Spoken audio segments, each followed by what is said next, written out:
So I'm going to tap 1 to go in front view. Holding Alt-Shift and tapping right-click puts the 3D cursor where your selected object is, or the center of its origin point there, which happens to be near the crotch line. I'm going to press Shift-A, and under armature add a single bone. And we can see that bone going up through there, but we want to be able to see it better, so let's go over here and turn on X-ray. G to grab this bone and bring the bottom of it up to about where this the waistline is, where you'll be bending over. And I'm going to hit Tab to go into edit mode and select this point here if it's not already selected. Hit G to grab, middle mouse to constrain, and I'm going to pull it down to about right here and hit E to extrude. And I'm just making some pivot points where I think would be natural for the torso. So around the stomach and then up into where the rib cage would be. Of course, the rib cage isn't going to be doing too much bending, so we'll stop it right there. And I'll hit E to extrude again and bring it up to the bottom of the neck. E to extrude again to the top of the neck. And then E to extrude one more time, bring it just outside of the head there. So this is my basic little torso. I'm going to select this bottom bone here. I'm going to tap 1 to go in front view again. I'm going to hit D to duplicate it, then hit R to rotate it, and then I'm going to hold Control to constrain it so I can get it exactly upside down like that. And then I'm going to hit G to grab, move it over to where around the hip area would be moving. So one real quick thing I want to do here is just name this bone leg bone so that I can reference it later. So I'll click on the little bone icon here, and up here where it says bone, I'll type there, and I'm actually just gonna call it leg, not even leg bone, because I'm too lazy for that. And we want to give all the bones on the left side of the body, and of course this is the character's left side. Looking at the screen it appears right, but we'll be referencing things in terms of character's left. We want to give this the naming convention of .L. Of course, if I were making all the bones on the right side, I would start out by calling it .R, but since I'm doing character's left, we're going to call it .L. So this will be leg.L. Now, from every bone that I extrude from this bone, it will also give it that parent name of leg.L, only it will add some numbers onto it. So I'm going to grab this tip of this joint and hit G to grab, and I want to bring it right down to where the knee is. Now I'm going to hit E again to extrude from that knee, bring it down to where about the ankle is. Then I'm going to press 3 to go into right view, and I'm going to hit G to grab this, align it a little more with the ankle, and then hit E to extrude to about right here, E to extrude again, right to about where the toes would be bending, and E to extrude again out to the end, like that. Now if we click on each one of these bones, we'll see over here that the bones coming down from this leg, where we gave it its initial name, continue with that name all the way down to the bottom toe there. Now we could get very specific with the naming of these bones, but I think that is for the most part very unnecessary. Unless you're working with a big team of people and there's a lot of really complicated processes going on, you don't really need that, because if you need to reference the bone specifically, you can just click on it. And also over here, if you turn on names, then all of the bones will be referenced with numbers. So if you can see visually what you want and you can get a reference, then to me it's just a waste of life to go through and try to name every bone. But I'm going to turn those off because we don't need it right now. So I'm going to go ahead and tap 5 to go into top view. I'm going to grab each of these joints and try to align them a little more. And also if I tap 3 to go into right view, I can go ahead and align these leg bones close to the leg or where I think they need to bend. Okay, so that looks pretty good. So let's hit 1 to go into front view, and I'm going to select this chest bone here, and I'm going to hit D to duplicate it, and I'm just going to hit R to rotate this and G to grab and S to scale, and I'm kind of going to make a bit of a collarbone to be able to deform this kind of part of the chest and the shoulder simultaneously whenever the arm is moving. So we got that there, and in the same way we named this first bone for the leg here, we're going to go ahead and name this one arm.L. and then that naming convention will carry out for the rest of the bones we make for that arm. So I'm just going to grab that point there and hit E to extrude this down to the elbow, and then hit E to extrude it to the wrist, and then E to extrude it. Well, I'll go ahead and make a pivot point in between the actual little mitten looking hand thing, so at least it can bend in like a waving type way. I'm going to grab this collarbone kind of point here, and then hit 5 to go back into top view, and hit G to grab to move it over. And then I'm going to go along and grab these joints and move them over more towards where an actual bone would be in this little character thing's body. So now what I would like to do is copy and paste all of the bones on this side over to this side, and then have them automatically change from .L to .R, which is fairly simple to do. And also, let me say, you need to get this step right. You need to make sure that your left side of your character is done in this way, mirrored and pasted, and the names flipped in the way I'm about to describe, because it's very important in terms of being able to animate down the road, and also for weight painting will make your life a lot easier if you make sure that you copy and mirror these bones and flip their names in the way I'm about to show you. Actually, let's zoom in a little bit and let's hit G to grab this kind of collarbone. Let's scale it up just a little bit, and then I want to move this pivot point right here, hit G to grab. I just want to make that a little lower and closer towards the shoulder there, and maybe rotate this a bit. There we go. Let's hit C to use our circle brush and select all of these bones, and I'll rotate around, make sure I got everything. Hit 1 to jump back into front view. Then I'm going to hit D to duplicate them, and then I'm going to right click, and that then throws the new duplicate bones immediately to the position of the object they were just copied. So if you see, if I hit G to grab now, you'll see they're still there, they just moved exactly to the position they were. So I'll tap right click to cancel that. Now I want to change my pivot point here to 3D cursor, and we're going to go to armature, mirror, and then X global, and then click in the 3D view to confirm. We see those bones we just duplicated over there are flipped around perfectly on this side. Now you can see over here in the bone area for the last selected object bone that I had selected here, that this is the character's right side, but it's still arm.L.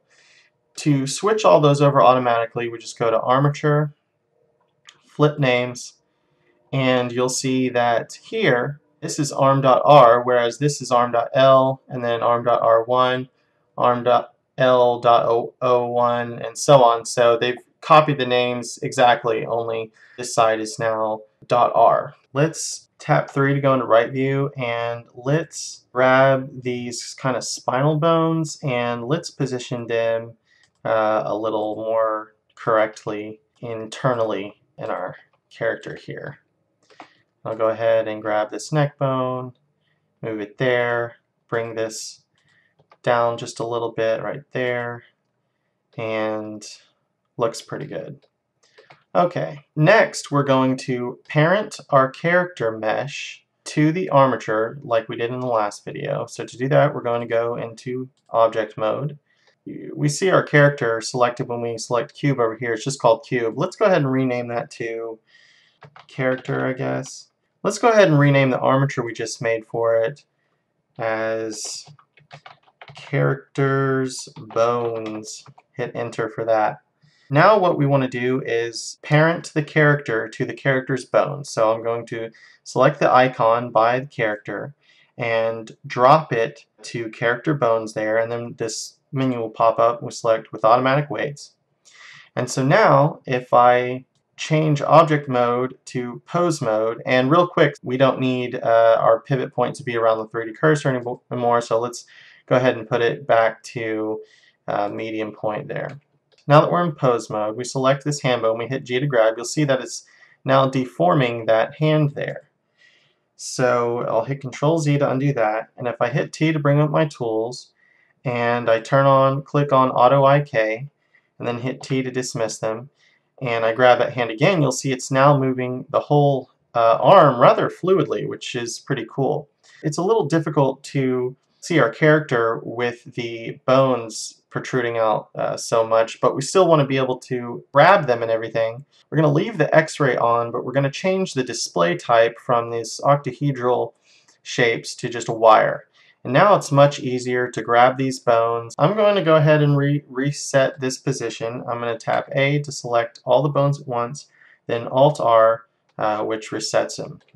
Okay, so the Auto IK is really sweet. We can move a single bone or point and it will move around our entire object here. You can see, which is pretty cool. But what we really need is a little more specific control over each part of the body here. And to get that, what we're going to do is use bone constraints, which are in this little area here. So the menu looks a lot similar to the modifiers tab for our object. I'm going to go ahead and hit T and click Auto IK off. And I'm going to press A to select everything and Alt R to reset his position. Now we see that I've turned Auto IK off. I hit G to grab. You'll see that it is just moving one bone at a time here. Control Z all that. Oh, real quick, let's select on our mesh here and go over to our modifiers tab. And remember that we always want our armature at the bottom of the stack of our object. So let's bump that up there, and so make sure that doesn't cause us any problems down the road. Click back onto the armature here, and under this Add Bone Constraint menu, we're going to click here and choose Inverse Kinematics. And as soon as we add that, we see that movement now going on. That is the default of the inverse kinematics. If you don't set a chain length here, which is the number of bones that it is connected to going back to influence, it will just influence everything that's connected to it. So let's set the chain length to 4, and then that goes back up to where his shoulder is there. And let's go over here and add one as well. Set the chain length up to 4. And we have control like this. Let's set up one for the head that goes back just 2 bones so that when we move this head, the neck also moves. So we'll add one there, chain length of 2, and we'll see that it's now just moving the neck, which is pretty nice. For the legs, we're going to do something a little different. So you see when we grab the torso here, some not good stuff is happening. What we want is for the entire character to move when this bone is grabbed. So I'm going to tap A and then Alt R to reset the pose position. I'm going to hit Tab to go into edit mode. I'm going to select this leg bone and then shift select this leg bone and then shift select this first torso bone here. And I'm going to go to armature, parent, make, and keep offset. So now, when we hit Tab to go back into pose mode, and I grab this bone, you'll see it moves the entire character there, which is good. Hit Control Z to move him back. Okay, so we want to set up the leg IKs a little differently because we want to be able to have the character, when you grab his torso, his feet stay planted on the ground and you can move him down.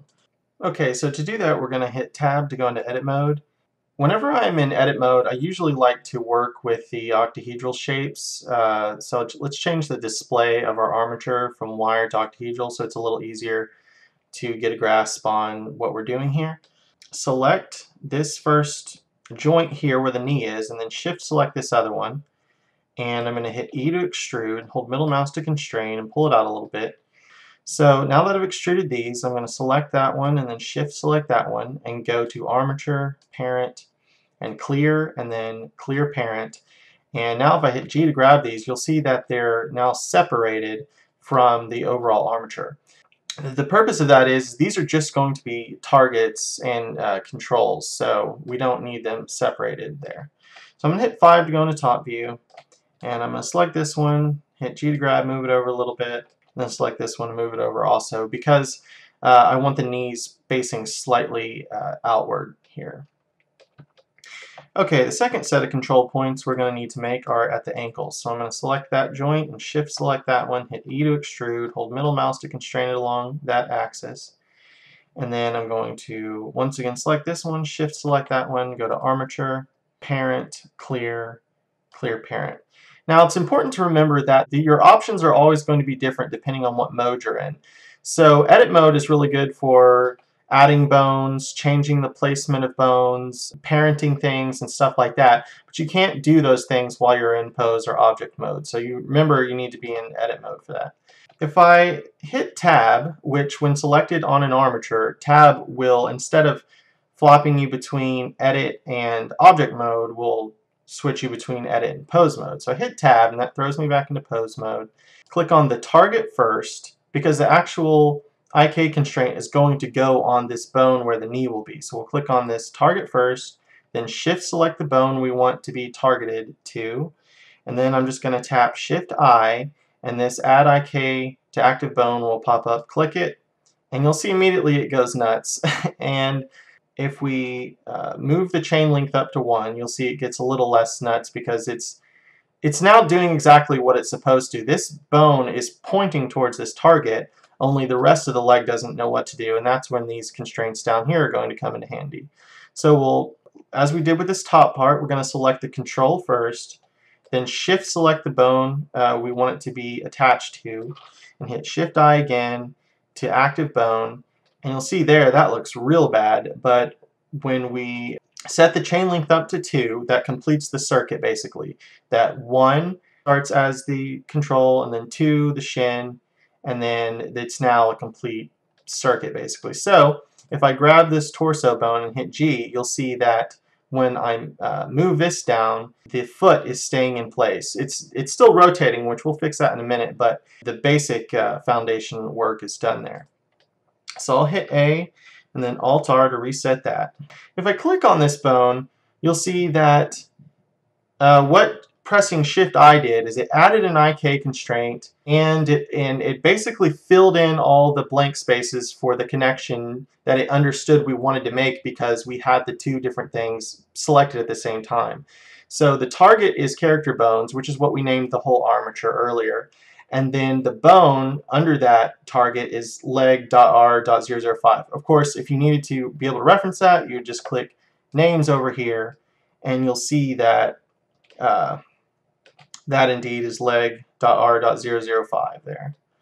So we could go through the kind of annoying process. We could do it by hand. We could just select this bone and go to Add Bone Constraint, Inverse Kinematics, and for the target, character bones, and for the bone we want to target to, which is this one, and then we see under its leg.l.005.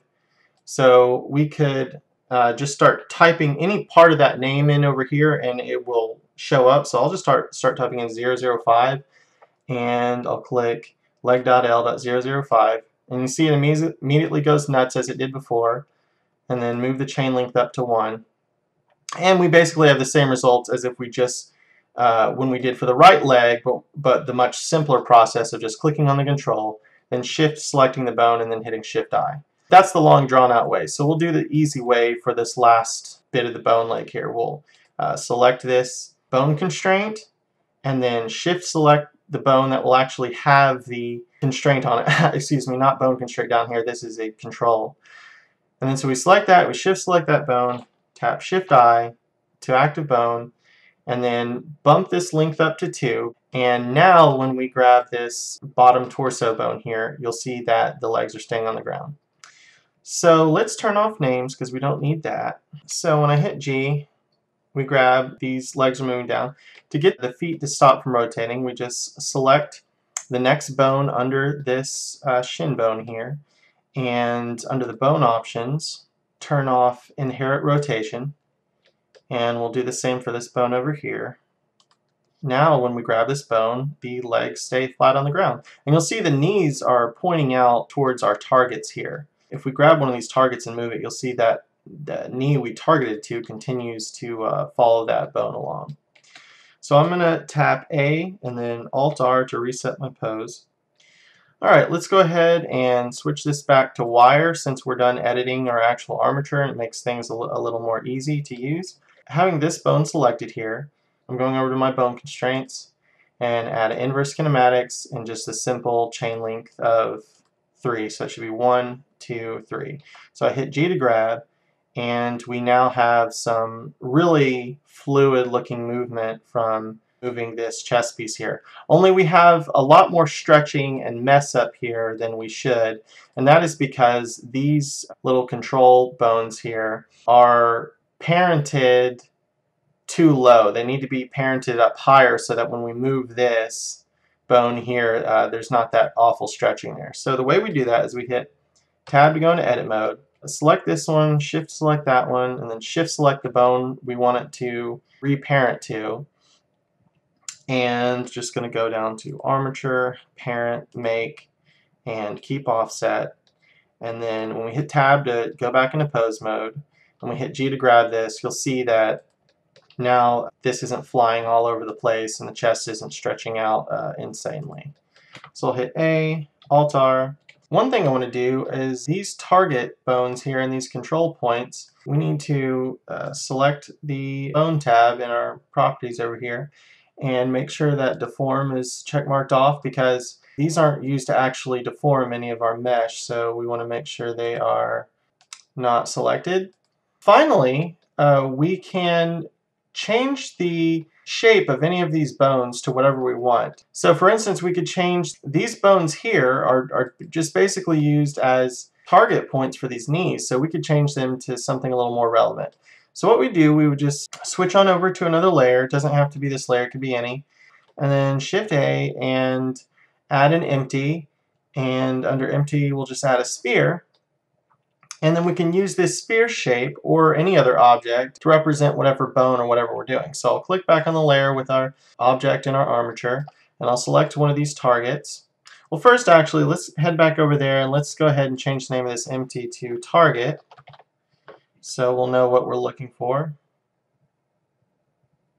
And then select back on this first layer and select that target there, and under the bone properties there, under custom shape, we can pick target, and then we'll have that sphere shape there.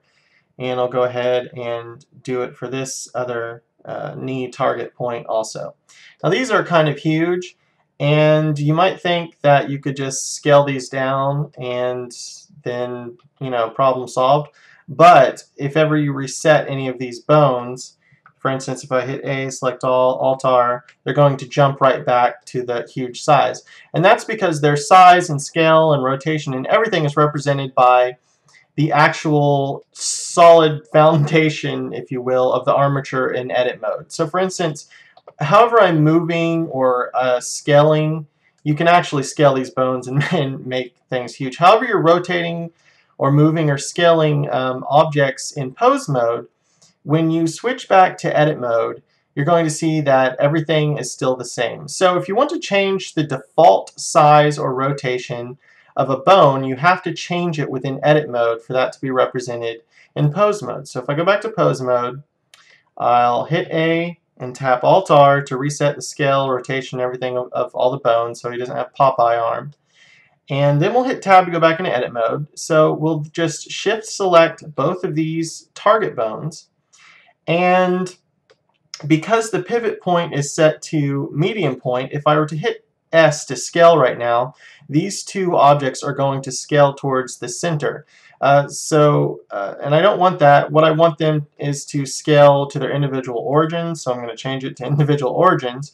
So when I hit S to scale, you'll see they're just scaling inwardly towards themselves, as opposed to medium point, they will be scaling towards each other, and I don't want that. Now that we've scaled these down in edit mode, when we hop back over to pose mode, you'll see that these target shapes are much more manageable size, and if we hit G to grab, they still function as the simple knee target there.